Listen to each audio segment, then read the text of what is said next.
की कोशिश। वास्तविक नियंत्रण रेखा पर भारतीय और चीनी सैनिक 2 बार एक दूसरे के आमने सामने। चीनी सैनिकों की ओल्ड पेट्रोल पॉइंट तक पहुंचने की कोशिश 20 और 28 मार्च को बुरत्से और देपसांग इलाकों में आ चुके थे।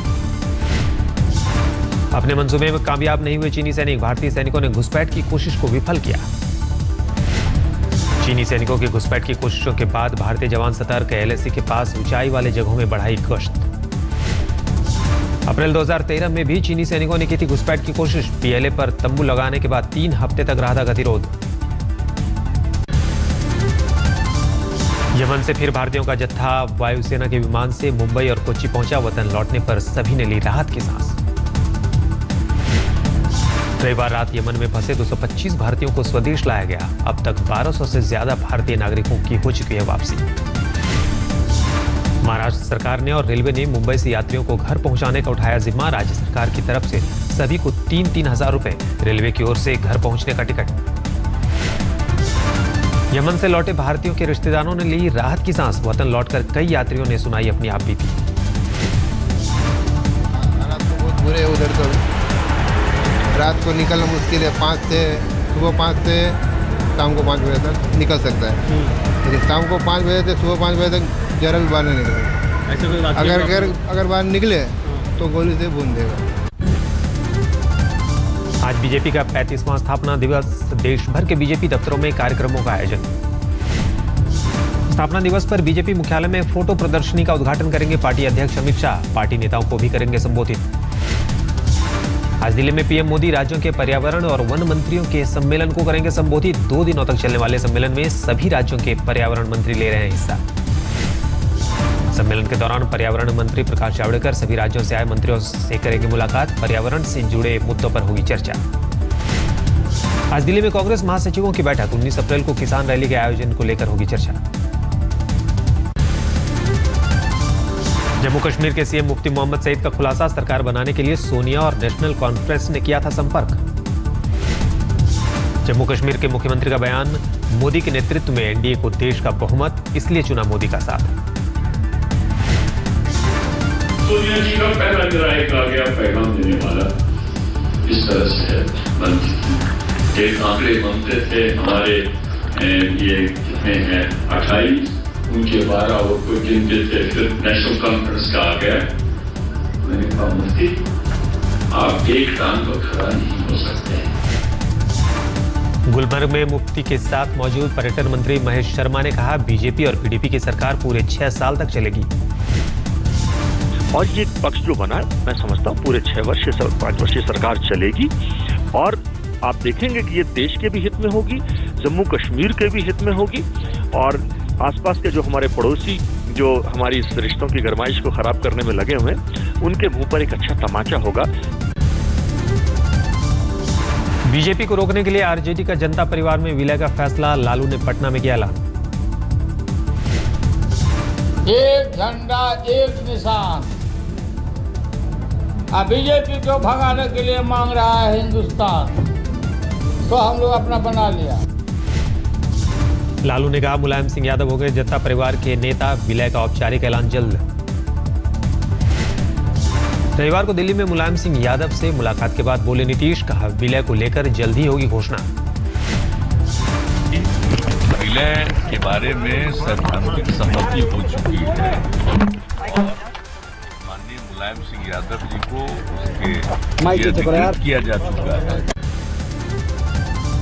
जेडीयू अध्यक्ष शरद यादव ने कहा जल्द ही मुलायम विलय की तारीख का करेंगे ऐलान। बीजेपी प्रवक्ता संबित पात्रा ने कहा जनता परिवार के साथ जनता ही नहीं सभी का अस्तित्व जल्द ही खत्म हो जाएगा।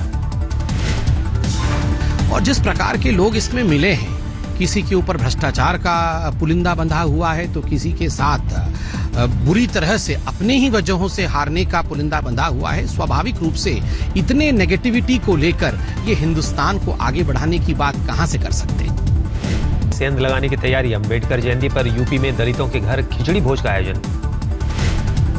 14 अप्रैल को अम्बेडकर जयंती पर दलितों को लुभाने में जुटी बीजेपी। पार्टी के नेता दलितों के घर जाकर खाएंगे खिचड़ी। पार्टी 14 अप्रैल को बाबा साहब भीमराव की जयंती बहुत बड़े पैमाने पर मनाएगी और उसमें समाज के सभी वर्गों के संपर्क में आएंगे और दलितों के साथ भी हम संपर्क स्थापित करेंगे, संवाद स्थापित करेंगे। बीएसपी मुखिया मायावती ने कहा, बीजेपी और कांग्रेस जितना भी जोर लगा ले, दलित उनके बहकावे में आने वाले नहीं। कि विरोधी पार्टियां, खास तौर से भारतीय जनता पार्टी हो या कांग्रेस हो, कितना भी ताकत लगा लें तो बीएसपी का जो बेस वोट है वो तिल भर भी इनके बहकावे में आने वाला नहीं। दिल्ली में अब भ्रष्ट अफसरों की खैर नहीं। सीएम अरविंद केजरीवाल ने लॉन्च की anti corruption helpline. 1031 anti corruption helpline पर पीड़ित दर्ज करा सकते हैं शिकायत दर्ज कराने का सीएम केजरीवाल ने खुद दिया डेमो।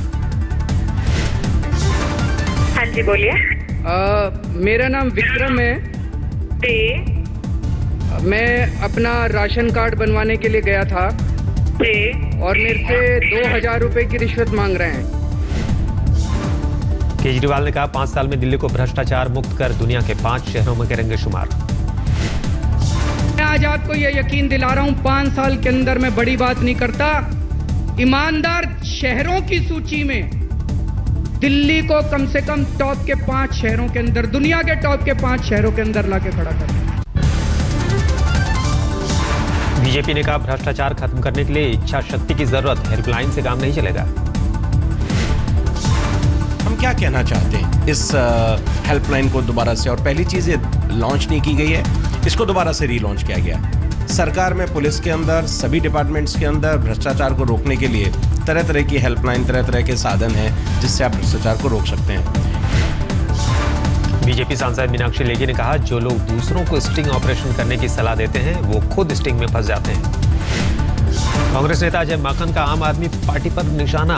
कहा, इन्होंने स्टिंग के लिए हेल्पलाइन शुरू की लेकिन खुद पार्टी की बैठक में मोबाइल बाहर रखवा दिया था। कि अभी जो उनकी नेशनल एग्जीक्यूटिव बॉडी की मीटिंग हुई थी, उस मीटिंग में उन्होंने मोबाइल फोन्स को बाहर क्यों रखवा दिया था? एक तरफ तो जनता को ये कहते हैं कि आप भ्रष्टाचार को दूर करने के लिए फोन का इस्तेमाल करें, स्टिंग करें, और दूसरी तरफ डरते हैं कि अपनी पार्टी के अंदर, नेशनल एग्जीक्यूटिव के अंदर रिकॉर्डिंग करके कोई लोगों को ना सुना दे। आम आदमी पार्टी के आम होने पर खड़े हुए सवाल। तालकटोरा स्टेडियम में कार्यक्रम के दौरान वीआईपी गेट बनाने पर विपक्ष ने केजरीवाल पर बोला हमला। जिस पार्टी ने कहा कि हम वीआईपी कल्चर खत्म करना चाहते हैं, उसी पार्टी ने वहां पर एंट्री के ऊपर वीआईपी और उसके आगे मैं गया तो वीवीआईपी कार्ड्स की एंट्री। आम आदमी पार्टी में एक और नेता के बागी बोल। पटियाला से पार्टी के सांसद धर्मवीर गांधी ने पार्टी नेतृत्व के खिलाफ उठाई आवाज। धर्मवीर गांधी ने कहा, जब एक सांसद को अपनी बात रखने का अधिकार नहीं तो पार्टी में लोकतंत्र की बात करना बेमानी। उद्देश्यों से, अपने निशानों से, तो अगर वो ऐसी इतनी वो असहनशीलता दिखाएंगे तो ये पार्टी के लिए अच्छा नहीं है। कुमार विश्वास ने कहा, दिल्ली की तरह पंजाब में भी बीजेपी को सता रहा हार का डर, इसलिए अकालियों के साथ मिलकर बोल रही है तल्ख भाषा।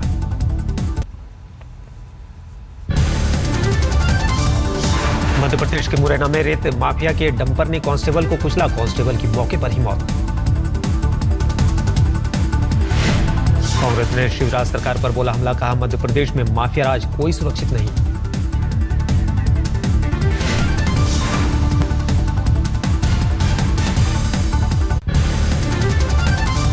हिट एंड रन केस में आज फिर से सुनवाई। आज कोर्ट में मौजूद रहेंगे अभिनेता सलमान खान। पिछली सुनवाई में कोर्ट नहीं पहुंचे थे सलमान। अदालत ने सलमान के वकील से जताई थी नाराजगी। महाराष्ट्र के सतारा में कांग्रेस विधायक जय कुमार गोरे की गिरफ्तारी। विधायक पर चुनाव अधिकारी को अगवा करने का आरोप। किसान विकास सोसाइटी चुनाव के दौरान विधायक पर अधिकारी को अगवा करने का आरोप। आज कोर्ट में होगी पेशी। बिहार के खगड़िया में हाईवे पर प्रदर्शन कर रहे ग्रामीणों और पुलिस में झड़प। लाठीचार्ज में कई लोग घायल। 2015 में सबसे बड़ा जलवायु परिवर्तन। मौसम वैज्ञानिकों के मुताबिक 100 साल का टूटा रिकॉर्ड। मौसम वैज्ञानिकों के मुताबिक सर्दी, गर्मी, बारिश सब 1 से 2 महीने आगे शिफ्ट हो रहे हैं। सीजन डिले सब कुछ हो रहा है, कर रहा है। सर्दी, गर्मी, बारिश, ये सारे के सारे सीजन डिले है वो लगातार हो रहा है, कर रहा है। रविवार को महाराष्ट्र में मुंबई समेत कई जगहों पर धूल भरी आंधी। कई इलाकों में छाया रहा धुएं का बादल। कल पंजाब, हरियाणा समेत दिल्ली एनसीआर में बारिश की संभावना, वेस्टर्न डिस्टर्बेंस का असर। दक्षिण अफ्रीका के स्पिनर इमरान ताहिर आईपीएल मुकाबले को लेकर उत्साहित, कहा लंबे समय से था आईपीएल में खेलने का सपना। मैं तो पिछले 2-3 साल से टारगेट रख के, तो एक्चुअली 6 साल से टारगेट रख के बॉलिंग कर रहा था कि कभी आईपीएल की अपॉर्चुनिटी मिलेगी, तो वो and I was lucky that last year I had a chance. Delhi Daredevils की ओर से ताहिर संभालेंगे फिरकी की कमान, कहा अमित मिश्रा से काफी कुछ सीखने को मिला। भारत के खिलाफ ऑस्ट्रेलिया की ओर से खेल चुके भारतीय मूल के तेज गेंदबाज गुरिंदर संधू भी आईपीएल को लेकर पूरे जोश में दिल्ली डेयरडेविल्स की ओर से खेलेंगे। रोहित शर्मा ने की मुंबई इंडियंस के कोच रिकी पॉन्टिंग की तारीफ, कहा बड़ी चैंपियनशिप जीतना जानते हैं पॉन्टिंग। कोलकाता नाइट राइडर्स को मिली बड़ी राहत, बीसीसीआई ने सुनील नरेन के एक्शन को दी हरी झंडी। पिछले साल चैंपियंस लीग के दौरान नरेन के संदिग्ध एक्शन पर उठी थी उंगली, वर्ल्ड कप में भी नहीं खेले थे सुनील। बीसीसीआई ने मैच रेफरी और अंपायरों से कहा आईपीएल में किसी गेंदबाज के संदिग्ध एक्शन की फौरन करें रिपोर्ट। कोलकाता में 8 अप्रैल से हो रहा है आईपीएल का आगाज, पहले मैच में केकेआर की मुंबई इंडियंस से भिड़ंत। डोप टेस्ट में फंसे भारत के 21 वेटलिफ्टर्स, पॉजिटिव नतीजे आने पर भारतीय वेटलिफ्टिंग फेडरेशन ने अस्थायी तौर पर किया सस्पेंड।